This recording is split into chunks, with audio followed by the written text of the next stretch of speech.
बिस्मिल्लाहिर्रहमानिर्रहीम। दोस्तों कई लोगों ਨਾਲ ਗੱਲਬਾਤ ਹੋਈ ਜਿਹੜੇ ਆਲਾ ਤਾਲੀਮ ਹਾਸਲ ਕਰਨ ਵਾਸਤੇ ਮੁਲਕ ਤੋਂ ਬਾਹਰ ਜਾਂਦੇ ਨੇ ਤੇ ਉਹ ਦੱਸਦੇ ਨੇ ਕਿ ਉੱਥੇ ਜਦੋਂ ਦੂਸਰੇ ਮੁਲਕਾਂ ਦੇ ਵੀ ਲੋਕ ਤਾਲਿਬ ਇਲਮ ਆਉਂਦੇ ਨੇ ਪੜ੍ਹਨ ਵਾਸਤੇ ਤੇ ਉਹ ਆਪਣੀ ਆਪਣੀਆਂ ਜ਼ਬਾਨਾਂ ਬੜੇ ਅੱਛੇ ਤਰੀਕੇ ਨਾਲ ਜਾਣਦੇ ਹੁੰਦੇ ਨੇ ਤੇ ਉਸ ਮੁਲਕ ਦੀ ਜ਼ਬਾਨ ਖਾਸ ਤੌਰ ਤੇ ਅੰਗਰੇਜ਼ੀ ਉਹਨੂੰ ਨਹੀਂ ਆਉਂਦੀ ਹੁੰਦੀ। ਉਹ ਆਰਾਮ ਨਾਲ ਆਉਂਦੇ ਨੇ, ਮਹੀਨਾ ਡੇਢ ਮਹੀਨਾ ਕੋਰਸ ਕਰਦੇ ਨੇ ਉਸ ਜ਼ਬਾਨ ਦਾ ਤੇ ਸਾਡੇ ਨਾਲ ਰਲ ਕੇ ਪੜ੍ਹਨਾ ਸ਼ੁਰੂ ਕਰ ਦਿੰਦੇ ਨੇ। तो फिर असी सोचने भी असी पिछले 16 साल या 20 साल जो पढ़ के आए हैं अंग्रेजी को मत्था मारते हैं उनका सानू की फायदा होया।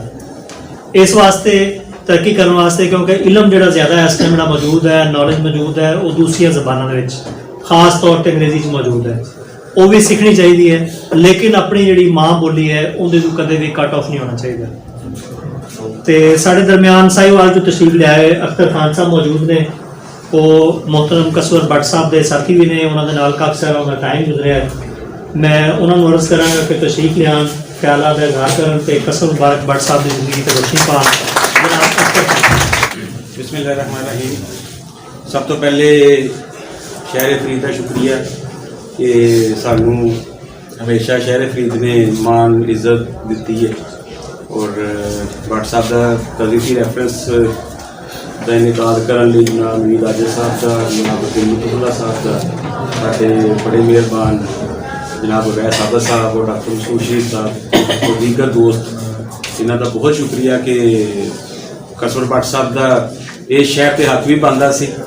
कसवर भट्ट साहब इतने DFC भी रहे और जो असी 2012 तो पिछले दिन साढ़े असी लाहौर एक मेला इनकाद करते सैशनस रखते हैं गुफ्तगू दे, तो उत्थे एक सैशन असीं रखिया सीगा माँ बोली दी लहर ना जी नफाज वास्ते तहरीक चल रही है। तो उत्थे जी एक चीज़ डिस्कस हुई बकायदा तौर पर कि 2012 के जी नवीं माँ बोली की लहर माँ बोली के नफाज वास्ते नवीं लहर चालू हुई है, उनका आगाज़ कसवर भट्ट ने किया और असी हर साल मैं भी उनका छोटा जिहा एक रुकन सीगा कि मेरे जिम्मे सिर्फ लोक लहर का साला छापना होंदा सी, तो फिर असी पूरे का पूरा अरेंज करना, बसा अरेंज करनिया, अभी लाहौर जाना, वैसा बसा भी जाते रहे। असी लाहौर के लोगों को मायूस होए, लाहौर रैली कढ़ के जानी, साड़ी रैली ना किसी ने पंजाबी च कहा जाता भेज दिता गया। भट्ट साहब उतों मायूस होकर वापस आए तो कहते हुण की करिए। 13 साल की इस जद्दोजहद जिंदे च मैं कहांगा कि लाहौर के अंदर अलियास घुमन टाइप प्रीन मलक इन्हां लोगों ने मेरी पिछले वीक साडा डिस्कशन हुई है और इस गल नूं ओन करदे कि इस सारे दा झंडे का सेहरा कसवर भट्ट दे सिर जांदा। कसवर भट्ट ने पंजाबी च कहंदे कुल्ली फूक तमाशा वेख वाली गल कीती है कि उस हमेशा कि असीं मैगजीन छापे, असीं मेले करवाए, मुशायरे करवाए। मैं बड़ा क्लोज रहा इस मामले दे विच कि असीं पाकपतन आंदे सी, लाहौर जाते सी, किताबां छापियां, बाबा फरीद नंबर छापिया, माँ बोली नंबर छापिया, असी फिर इज़्ज़त अज़ीज़ की किताब पंजाबी शायरी की किताब सी उन्होंने गुरमुखी च उहदे च पंजाबी च छापी।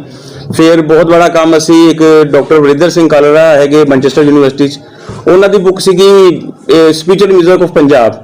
उन्होंने पंजाब च फिर के ना उस बंदे ने जरा म्यूजिक है पाकपतन च भी जोड़े कवाल घराने बैठे हुए हैं होर भी उन्होंने इन्होंने मिल के परसनली विजिट किया ना लोगों को म्यूजिक के उपर यानी कि पंजाबी म्यूजिक के अंदर ये नहीं रखा कि सिर्फ पंजाबी के यानी मुसलमानों का कवाली उन्होंने कीर्तन के उपर वर्क किया, सिखिज्म के उन्होंने भजन के उत्ते काम किया और उस चीज़ को इंग्लिश लिखिया। ठीक है, इंग्लिश लिख के उन्होंने जो सानू किताब विकास भट्ट साहब कसवर भट्ट के भाई मैनचेस्टर यूनिवर्सिटी पढ़ाते थे कि उन्होंने वो बुक जी ना जो देखी तो भट्ट साहब कहते किताब असीं छापनी हैगी। मैं कहा भट्ट साहब ये तो अंग्रेजी च हैगी है, कहते अंग्रेजी च ही हैगी ना इन्हूं छापीए ना। ठीक है, और वो बुक असी बड़े एहतमाम नाल इंग्लिश च प्रिंट की, उनका असी बकायदा आरएस होटल के कुछ लोग पाकपतन तो भी आए होने बड़ा वड्डा उनका असी रेफरेंस रखिया, तकरीबन रुनमाई की उनकी और बहुत बड़ा फंक्शनस किया। कसवर भट्ट नूं एक बंदे नूं इश्क हुंदा ना किसी चीज़ दे नाल कि कहंदे तुसीं मजनू लैला ने कहना कि तेरी लैला का फलां ते मजनू ने कहना हाँ ठीक है। किसी ने आके भट्ट साहब को पंजाबी का नाम लेना ना, भट्ट साहब ने ना जिस तरह बंदा नचन लग पैंदा बंदे ने कहना हाँ यार मैं तेरे नाल हाँ।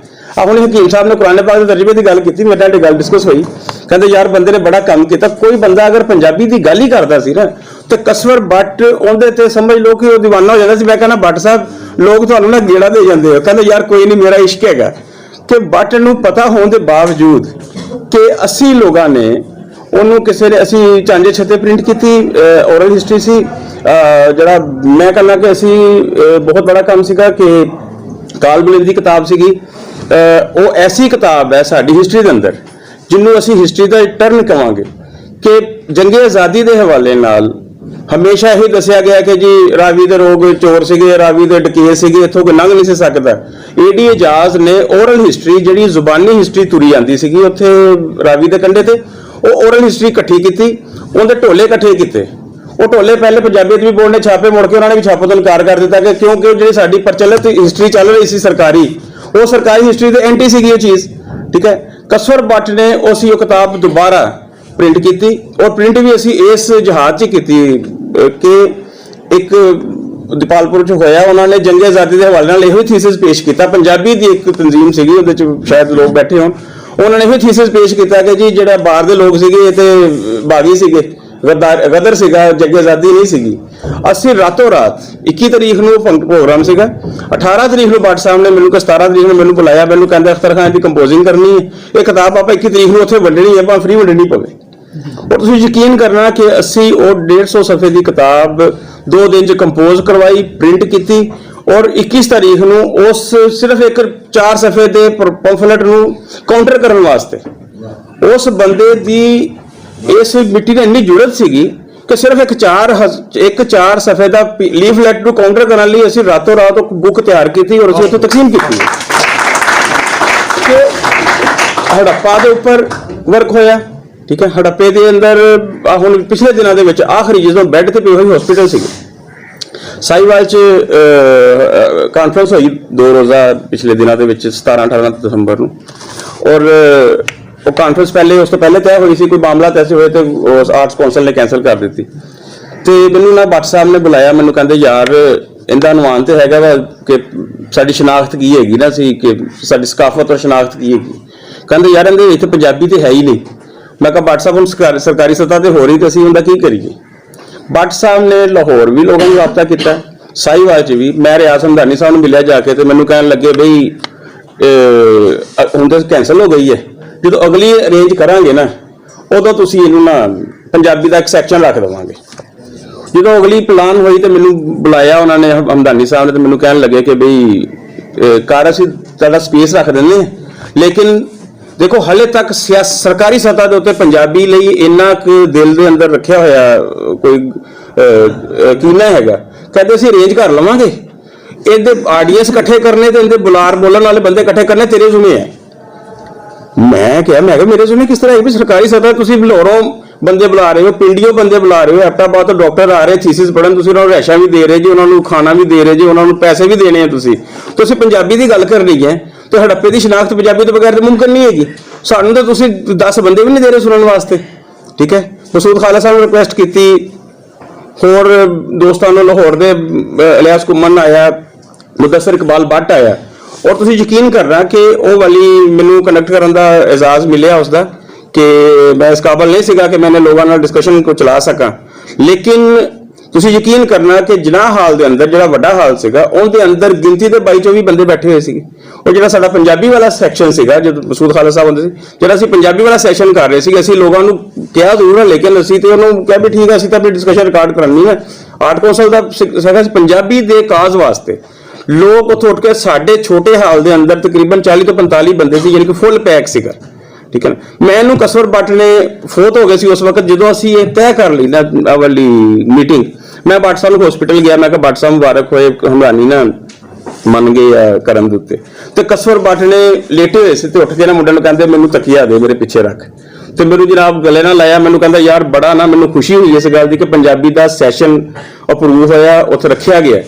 ਉਸ ਬੰਦੇ ਦੀ ਪੰਜਾਬੀ ਨਾਲ ਆਖਰੀ ਦਿਨ ਤੱਕ ਇੱਕ ਕਮਿਟਮੈਂਟ ਸੀਗੀ ਕਿ ਉਹਨਾਂ ਨੇ ਕਦੀ ਵੀ ਇਸ ਤੋਂ ਇਲਾਵਾ ਕੋਈ ਗੱਲ ਨਹੀਂ ਕੀਤੀ।